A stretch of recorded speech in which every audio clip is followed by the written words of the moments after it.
Hola amigos de Full Frame. Hoy veremos uno de los conceptos que más llama la atención cuando comenzamos en la fotografía, y esta es la profundidad de campo. Un verdadero caldo de cabeza a la hora de estar iniciando. Por un lado, queremos lograr esas fotos desenfocadas que tanto llaman la atención, y en la otra esquina tenemos esa foto grupal, en la cual después de tomarla nos damos cuenta que los sujetos que se encuentran más cerca de nosotros y los más alejados están desenfocados. Y mientras tanto nuestros amigos nos dicen que tenemos que abrir el diafragma para lograr ese desenfoque que queremos, o cerrar el diafragma para que todos estén enfocados. Por más que manipulamos el diafragma, no logramos conseguir el efecto que deseamos. Si eso es lo que te sucede, no te preocupes, quédate un poco más, que hoy vamos a ver y poner en práctica todo lo relacionado con la profundidad de campo.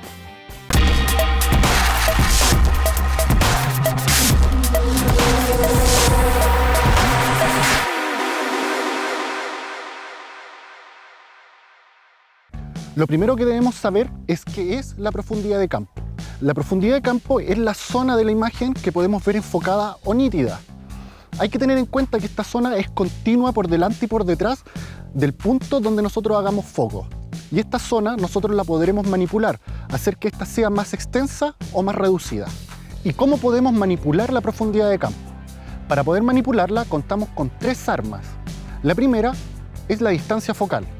La segunda es la distancia real, o la distancia que hay entre la cámara y el sujeto enfocado. Y la tercera es el diafragma. Teniendo en cuenta estos tres factores que afectan la profundidad de campo, pasaremos a poner a prueba cada uno de ellos. Para eso contaremos con la ayuda de Meli, que trabajará como modelo para ir ejemplificando cada uno de estas.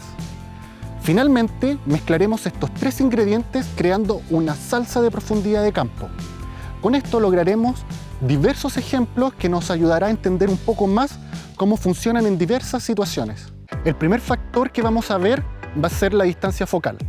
La distancia focal, para explicarla de una manera simple y no hacer esto una extensión muy larga, vamos a hablar de que va a ser el lente o la óptica que estamos ocupando. Se hace un 24, un 50 o un 85 y así en otros objetivos. Ahora vamos a tomar las fotografías con un zoom variable que tiene una distancia focal desde 70 milímetros a 200 milímetros.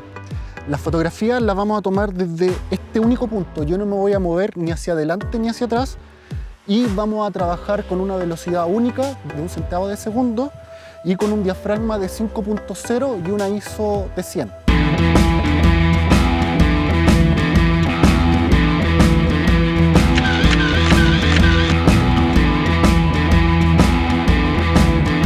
Viendo el efecto que hemos logrado con las fotos sacadas a 70 milímetros, tienen mucho menos desenfoque. Los árboles de atrás se ven enfocados todavía o se ven más nítidos, y en 200 milímetros los árboles de atrás ya prácticamente están desenfocados completos y nosotros no movimos el diafragma, no movimos nada.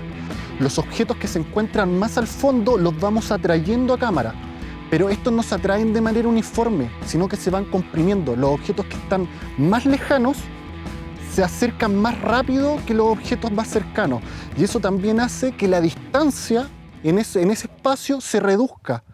El segundo factor que vamos a ver va a ser la distancia real, o la distancia entre la cámara y el sujeto enfocado. La mejor manera de entender cómo funciona esto es sin la cámara, con nuestra propia vista. La vista de nosotros funciona de la misma manera que la cámara y los lentes. Estamos a 3 metros de Meli, y a medida que nos vamos acercando, vamos a ir manipulando y corrigiendo nuestro foco. Ya al estar cada vez más cerca, vamos a notar que la profundidad de campo cada vez se reduce más y vamos a tener un poco más desenfocado el fondo. Para ejemplificarlo de mejor manera, voy a tomar dos fotografías con un lente 50 y van a poder notar mucho más este efecto. Esto sucede porque a medida que más cerca estamos del objeto enfocado, menos profundidad de campo vamos a tener. Y mientras más alejados nos encontremos del punto que estamos enfocando, más amplia, mucho más amplia va a ser la profundidad de campo.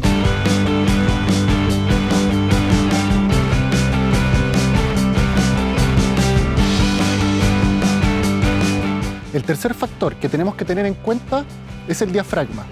El diafragma es un sistema de paletas que se encuentra en el lente de la cámara, el cual se abre y se cierra permitiendo que pase más luz o cerrándose para que entre menos luz hacia la cámara.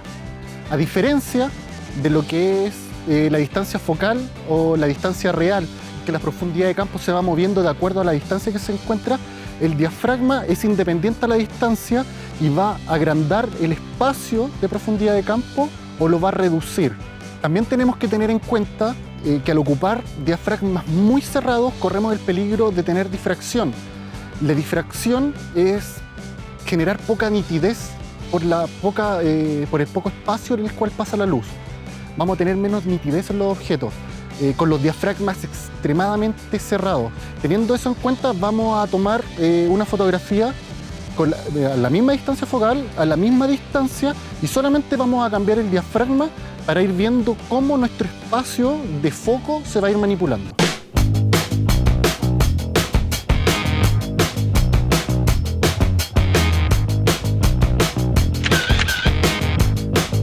Al revisar la primera fotografía, que fue tomada con un diafragma 1.8, con un diafragma muy abierto, podemos ver que el fondo se encuentra completamente desenfocado. Y en la segunda fotografía, con el único factor que he movido de la foto fue el diafragma, y podemos ver que tenemos mucho más foco en el fondo en esta fotografía. Y ni siquiera tuve que moverme en el espacio ni cambiar el lente. Lo primero que vamos a hacer va a ser desenfocar completamente el fondo mezclando estos tres elementos para lograr un efecto de desenfoque mucho más evidente del que podríamos lograr solamente al ocupar el diafragma. Para eso nos vamos a apoyar también de los otros dos elementos.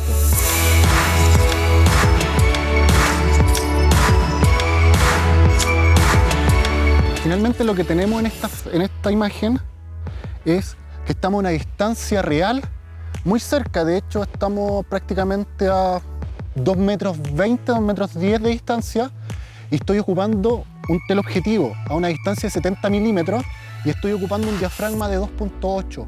Estos tres elementos juntos hacen que la profundidad de campo sea mucho más evidente.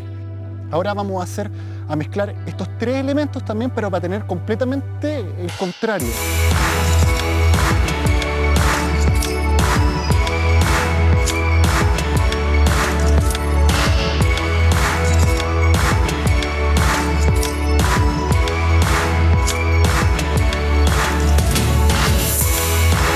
Algo que hay que saber es que una fotografía con poca profundidad de campo o con un efecto bokeh no es superior ni mejor que una fotografía con una gran zona de enfoque. Y tampoco en la situación contraria. La profundidad de campo es una herramienta que nosotros debemos conocer y dominar. De esta manera podremos hacer uso de ella de manera más efectiva para nuestras fotografías, de manera narrativa y también estética. Si te gustó este video y crees que te fue de utilidad, no olvides suscribirte a nuestro canal y presionar la campanita, que próximamente estaremos realizando mucho más material exclusivo para fotógrafos. Y nos vemos en otro video solamente por Full Frame TV.